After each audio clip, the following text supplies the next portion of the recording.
porque la educación es el camino hacia la paz. Nosotros vamos donde están las historias, buscando la verdad de maestros que hacen grande Colombia. Y todos sus protagonistas tienen su espacio en Encuentro. A todos nuestros televidentes, muy buenos días. Sean bienvenidos a una nueva emisión del programa institucional de FECODE. Hoy los saludamos desde las instalaciones del Museo de Arte Contemporáneo en Bogotá, ubicado al noroccidente de la capital del país. Y desde aquí les extendemos la invitación para que visiten la exposición temporal Proyecto Tesis 2021, una muestra de los mejores proyectos universitarios en artes plásticas y visuales. Soy Carolina Ávila y a continuación un avance de lo que veremos en nuestro encuentro de hoy. Guainía, Guaviare, Caquetá, Vaupés, Amazonas y Putumayo, departamentos que han retornado a la presencialidad sin que se garanticen las condiciones de bioseguridad en las instituciones. En Encuentro, socializamos el balance de los 7 zonales nacionales desarrollados por FECODE con las juntas directivas de las filiales. Pequeños y medianos empresarios, los grandes afectados con la nueva reforma tributaria sancionada por Iván Duque esta semana.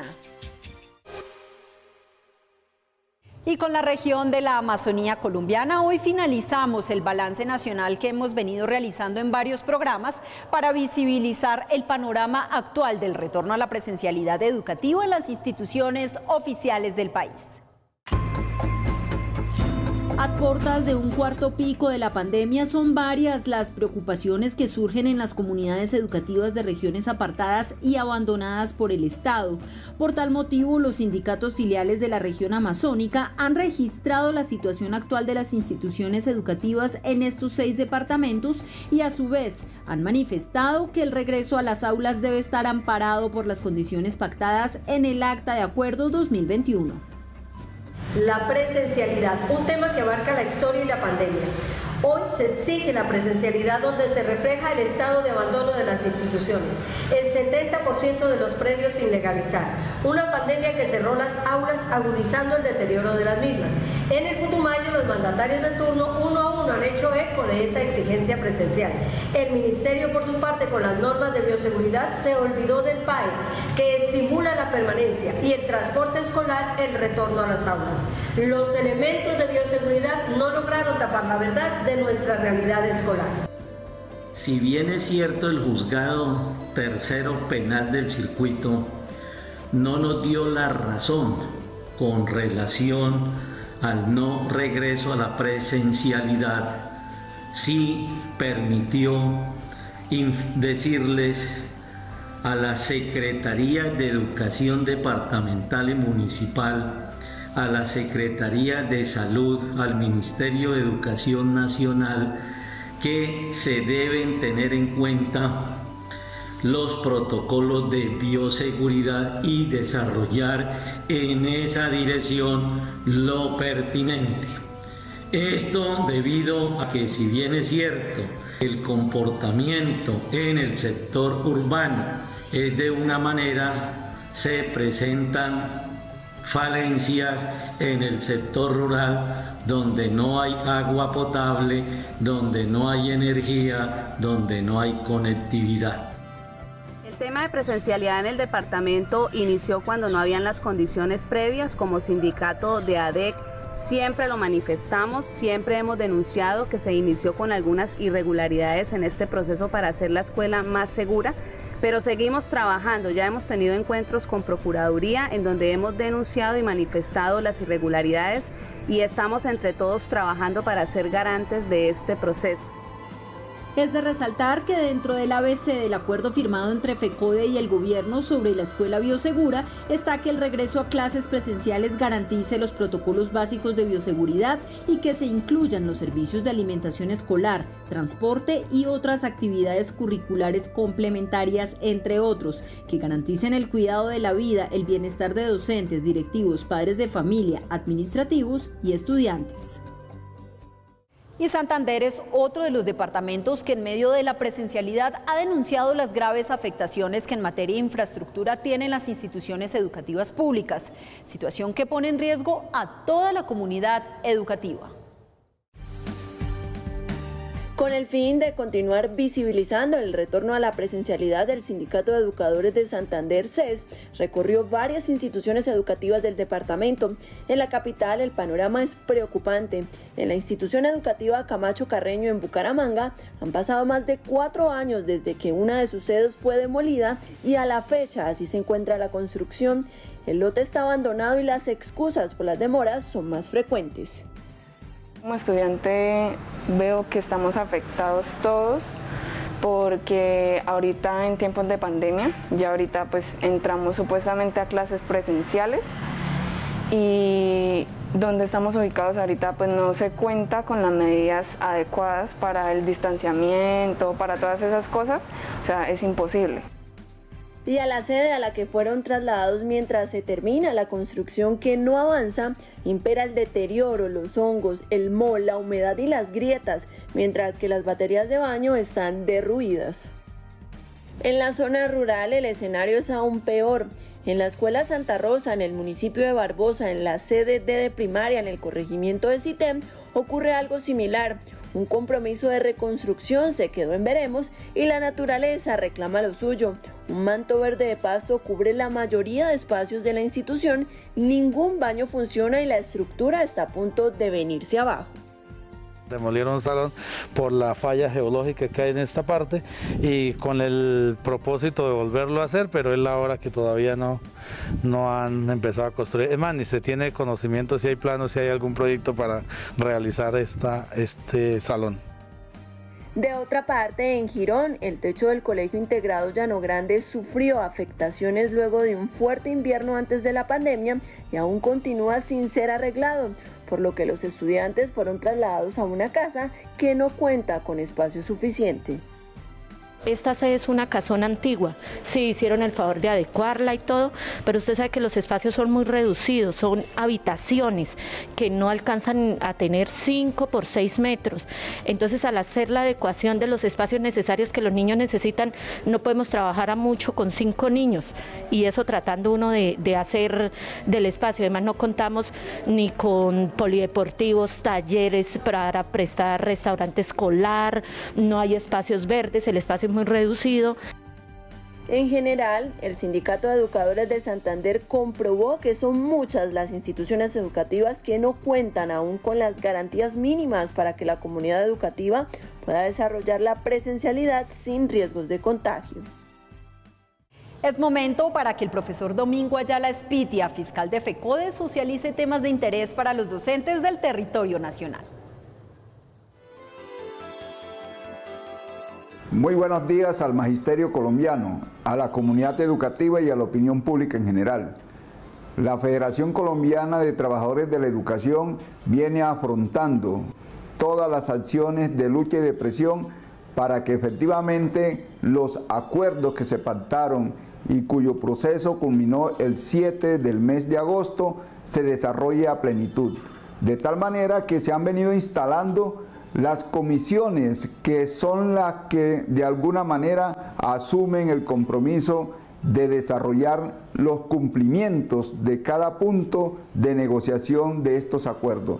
Aspectos importantes como por ejemplo lo de la salud y la seguridad y salud en el trabajo, la cual deben responder en forma integral. Se ha venido discutiendo en el FOMAT, varias comisiones se han dado a la discusión, pero necesitamos concretar unos términos de referencia para que de verdad podamos tener unos servicios médicos y una seguridad y salud en el trabajo en condiciones dignas. Pero también es importante lo que tiene que ver con el cumplimiento de deudas, lo de la sanción por mora. Quedaron 2 meses a partir de la firma del acuerdo para que se logre saldar la sanción por mora a 31 de diciembre del 2019. A partir del 1 de enero del 2020 se requiere una reglamentación para que este derecho de sanción por mora se garantice y la asuman los responsables de los que de alguna manera hacen de que se genere este tipo de sanción. Vamos a desarrollar toda esta serie de acciones para que estos acuerdos cumplan la misión para la cual incluso se han negociado. A todas y a todos, un feliz fin de semana. Hoy socializamos con ustedes las conclusiones de los zonales nacionales que el Comité Ejecutivo de FECODE desarrolló en días pasados, junto con los integrantes de las juntas directivas de las filiales y USDE. Esto con el fin de dar a conocer de una manera pedagógica los acuerdos firmados con el gobierno. El pasado 2 de septiembre, FECODE convocó a zonales nacionales de juntas directivas de los 34 sindicatos filiales y de la Unión Sindical de Directivos de la Educación, los cuales estuvieron segmentados por 7 zonas. Seguir con el plan de acción de FECODE, ¿cierto?, con sus tareas, sus actividades, sus indicaciones, pero también buscar un plan de acción a nivel de esos cuatro sindicatos, a ver qué se puede trabajar unificadamente. Como decir, en el ejemplo del tema de la atención médica digna y oportuna, hay que revisar qué aportes se le pueden dar desde estos sindicatos, de estas organizaciones reunidas, a lo que debe trabajar FECODE para esta situación de los nuevos contratos o la nueva situación de la atención médica digna oportuna. Lo más importante de este zonal es que nos permite, ¿no?, tener esa comprensión de los acuerdos para poder hablar con propiedad de ellos, para empoderarnos de esos acuerdos y para poder llevar a las bases una información clara, una información veraz, una información comprensible. La otra y gran anotación que nos hicieron nuestros ejecutivos es la transformación que se debe dar al interior de las instituciones educativas en cuanto al desarrollo del pensamiento crítico de los miembros de la comunidad educativa, no solamente de nuestros niños y jóvenes, sino también de nuestros padres de familia en torno a la situación real de nuestro país. Tema más importante y relevante de todos los temas, porque todos son bastante importantes, pero aquí cabe señalar el trabajo que tiene que hacerse de aquí en adelante para el tema de la salud y para el tema del Sistema General de Participaciones, que son dos temas bastante importantes. El uno que tiene que ver con la salud de los maestros, que ha sido un problema de nunca acabar por el incumplimiento de los términos de la contratación, y el tema de la financiación de la educación, que se soluciona gracias a un acto legislativo que se tiene que dar. Se realizaron esta socialización donde cada directivo de FECODE nos aclararon todos los temas de negociación, todo lo que tenía que darse en el marco de planta, de homologaciones, del aumento salarial, de la parte de la evaluación docente, del curso de los 8.000 compañeros, de todo lo de bienestar, lo de los juegos, lo de las maestrías y doctorados. Y finalmente el zonal 4 con Córdoba, Bolívar, Atlántico, San Andrés y Providencia, y el zonal 5 con Antioquia, Chocó, Quindío, Risaralda y Guainía. Entre las conclusiones se destacan continuar trabajando en pro del pensamiento crítico para que mediante la movilización social se siga defendiendo una educación de calidad y un servicio de salud digno para el magisterio. Y con el propósito de que los estudiantes de colegios públicos de Bogotá cuenten con mayores oportunidades una vez finalicen con sus estudios, un grupo de docentes de la institución educativa distrital Los Tejares diseñaron un programa encaminado a fortalecer los procesos pedagógicos en el aula. Desde hace 5 años, junto al profesor John Pérez, varios docentes de la institución educativa distrital Los Tejares de la localidad de Usme en Bogotá decidieron orientar en jornadas extraacadémicas a sus estudiantes para prepararlos a la prueba de estado Saber 11, con el propósito de encaminarlos hacia su carrera de preferencia y demostrarles que existe un futuro mejor. Nos encontramos en la idea precisamente de brindar a ellos herramientas para que se puedan enfrentar a la prueba de estado, y bueno, esto se comienza a difundir por diferentes instituciones y comenzamos a llegar a colegios de Bosa, a otros colegios de acá de la localidad, siempre con el objetivo de apoyarlos y de buscar, digamos, herramientas que les fortalezcan a ellos sus procesos de lectoescritura. Algunos talleres se enfatizan en la lectura, hacen, por decirlo así, como simulacros de la prueba o preguntas, así, y si la pregunta no es correcta o si no se dice bien, ahí ellos ya le explican a uno y le dicen por qué es la respuesta correcta.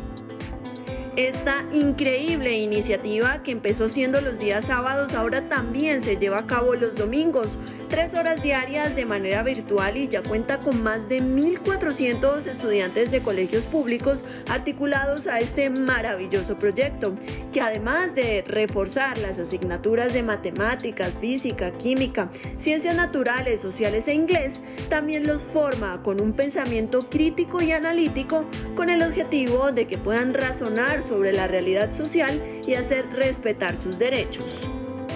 Y han sido resultados efectivamente eso, chicos que se han alejado un poco de su entorno, un entorno que les dice que no van a poder estudiar, un entorno que les dice que están sujetos a un montón de problemáticas, y son chicos que entran al SENA a estudiar, a generar algún tipo de técnico tecnológico o a entrar a alguna universidad, universidades que sabemos que tienen egresados, la Universidad Pedagógica, la Universidad Distrital. Que me ha motivado es para poder, para que mi puntaje sea más alto y poder tener la posibilidad de ganarme una beca para pues seguir estudiando y pues que mis estudios no se paren ahorita apenas termine el bachillerato. Los docentes expresan que la pandemia no fue un impedimento para seguir con el proyecto, pues contribuyeron para que los niños de alguna manera se pudieran conectar virtualmente y así darle continuidad a este importante proceso. Asimismo, los educadores han extendido su invitación a los adultos de la localidad de Usme para que se motiven a prepararse para ingresar a la universidad y de esta manera seguir vinculando a más estudiantes y docentes a esta experiencia pedagógica. Y a esta hora el profesor Nelson Javier Alarcón Suárez, tesorero de la Federación, se dirige al Magisterio Colombiano. Muy buenos días. Un saludo cordial y fraternal a nuestros maestros y maestras de Colombia y a toda la comunidad educativa. Hace más de un mes que firmamos y pactamos los acuerdos entre el Gobierno Nacional y FECODE, y esperamos realmente que el Gobierno Nacional cumpla a cabalidad y que a la vez convoque cada una de las mesas acuerdos importantes como la reforma al Sistema General de Participaciones, una reforma que se hace más que necesaria para mitigar las situaciones y las grandes brechas y desigualdades que hoy tenemos en el Sistema General de Participaciones, como el tema de la conectividad, como el tema de la infraestructura, de la canasta educativa, de la parte de la jornada única, el tema de las relaciones técnicas, que hoy el Gobierno Nacional se niega a avanzar en este proceso. Nosotros en el proceso de negociación dejamos constancia de la segunda propuesta frente a la fórmula económica que hoy se requiere y se necesita. Esperamos realmente que el Gobierno Nacional cumpla a cabalidad y se lleve a cabo ese gran consenso que se requiere y se necesita del acto legislativo para incrementar real y progresivamente los recursos para salud, educación, servicios públicos y saneamiento básico. El llamado que hacemos desde FECODE es que cada maestro y maestra en Colombia, cada directivo docente se apropie de los mismos y darlos a conocer. Hoy seguimos luchando para que existan mejores condiciones para los jóvenes y los niños en el país. Por eso es importante avanzar en todo el proceso, por eso es importante hablar con nuestras comunidades educativas y a la vez desde FECODE reiteramos la invitación para generar y fortalecer esa gran unidad que requiere y necesita el magisterio colombiano, los movimientos sociales, los movimientos independientes para construir y consolidar y así llegar a unos escenarios importantes para transformar nuestro país. Un feliz fin de semana para todas y todos. Y nuevamente el gobierno ignora las peticiones de varios sectores del país, entre ellas las de los microempresarios, quienes se verán perjudicados en temas fiscales. Esto luego de que el Congreso de la República aprobara a pupitrazo la nueva reforma tributaria y Duque la sancionara el pasado martes. Una vez sancionada la reforma tributaria por el presidente Duque, con la que se busca recaudar 15,2 billones de pesos, varios sectores del país han manifestado su descontento frente a la firma del proyecto que, según expertos económicos, además de desconocer el mandato constitucional de la progresividad en el sistema tributario, traerá graves implicaciones, especialmente para las medianas y pequeñas empresas. Afortunadamente el sistema tributario en Colombia sigue siendo regresivo, es decir que las personas más ricas, las personas billonarias de este país, las personas de los grupos económicos prácticamente van a seguir sin pagar impuestos, porque las rentas de capital en Colombia tienen muchos privilegios, tienen muchos beneficios tributarios. En Colombia hay más de 229 beneficios tributarios que se han concedido con nombre y apellido. Eso no se tocó, eso sigue igual. Los cambios que se hicieron son paños de agua tibia realmente para solucionar el problema. El recaudo en Colombia va a seguir siendo bajo, a pesar de que uno piensa como contribuyente, como trabajador, de que paga muchos impuestos. La verdad es que Colombia como país recauda muy pocos impuestos y eso lo que hace es que la educación sea mala, de mala calidad, porque no se cuentan con los recursos suficientes, la salud también, la vivienda, la infraestructura. Entonces la reforma tributaria no cambió nada, la reforma tributaria, esto sigue siendo igual, en el fondo cada vez peor. ¿Quiénes están afectados? Por ejemplo, el gobierno hizo mucha propaganda al simple, de que con el simple los microempresarios se van a beneficiar. La verdad es que no, es todo lo contrario. A la mayoría de las personas, microempresarios, pequeñas y medianas empresas, no les conviene el simple. Van a tener que pagar una tasa efectiva de tributación sobre los ingresos mayor que la que estaban pagando antes. Nosotros ya hicimos los ejercicios en la Universidad Nacional y demostramos que el simple en realidad, eso que dicen que es muy bueno para los pequeños microempresarios, la verdad es que es muy malo. Por otra parte, la llamada Ley de Inversión Social, la cual fue aprobada a las carreras sin tener ningún debate en el Congreso de la República y que quedó conformada por 61 artículos, no se involucró a los paraísos fiscales, transacciones que continúan motivando y promoviendo la corrupción en Colombia. Y frente al tema salarial de los empleados públicos, este quedó atado solo a la inflación por 10 años a partir del año 2023, corroborando con ello que el gobierno se niega a la negociación de salarios de los trabajadores estatales, a pesar de ser un derecho fundamental consagrado en convenios de la OIT y en la ley. La pobreza en Colombia no se detiene y esto es debido a la falta de interés por parte del Estado para implementar políticas públicas en pro de mitigar esta realidad, lo que sin duda repercute en el acceso a la educación, a la salud y a los servicios públicos básicos. El Departamento Administrativo Nacional de Estadísticas, DANE, dio a conocer que la pobreza durante el 2020 se ubicó en un 18,1%, aumentando considerablemente. Es decir, según la entidad, 489.000 personas ingresaron a esta condición al término del año pasado, una cifra que incluye específicamente sectores como la educación, la salud, el trabajo y las condiciones de vivienda. El tamaño de la pobreza en nuestro país es desproporcional con el tamaño de los que son muy ricos en este país. Digamos, ese nivel de concentración de la riqueza, con ese nivel de extrema pobreza y ese nivel de personas en condición de pobreza, me parece que esa distancia es una distancia que en las últimas 4 décadas, en vez de intentar un equilibrio, esto se desequilibró completamente y tiene que ver con el modelo neoliberal, tiene que ver con el modelo económico y me parece que allí también tenemos que hacer mucha tarea, particularmente hacia un pacto social, hacia un pacto fiscal, digamos, que garantice una igualdad. Este panorama continúa evidenciando el abandono en el que se encuentra el país, pues mientras se estima que 9.049.000 colombianos están en condición de pobreza, el gobierno se gasta 41 millones de pesos en un contrato para acuñar 1.409 monedas de oro protocolarias con la firma del presidente Duque. Claro ejemplo de las prioridades del gobierno con las realidades de la nación. Hay un porcentaje muy grande de jóvenes que fueron olvidados completamente. Y son esos que no están escolarizados, porque podríamos hablar de los que están en el sistema educativo que ya tienen problemas de atención en salud, problemas de atención alimentaria, etc. Ahora imaginémonos todos aquellos que están por fuera de la oferta educativa, pero que, insisto, deberían estar escolarizados, que es otra brecha que se aumentó.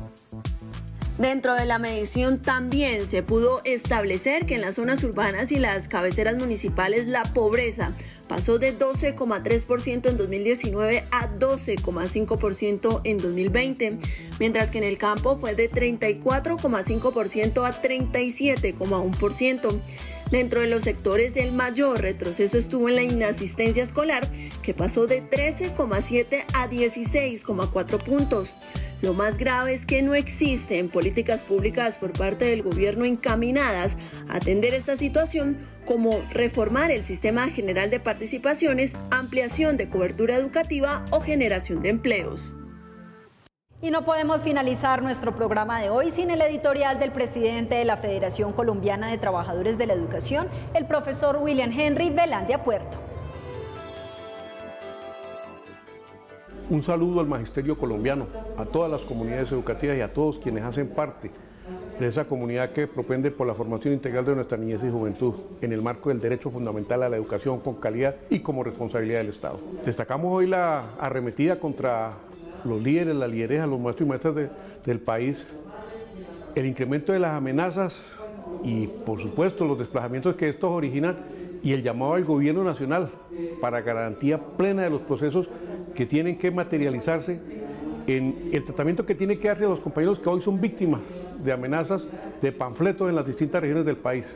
Se ha incrementado el número de casos de amenazas y por eso el llamado y la exigencia al gobierno para que se convoque esa Comisión Nacional para el seguimiento a los traslados de los docentes que por razones de desplazamiento y amenaza hoy vuelven a tener en la mira del país a muchos de nuestros maestros y maestras. La exigencia al gobierno para que se materialice la equidad en la prestación del servicio educativo a nuestra niñez y juventud.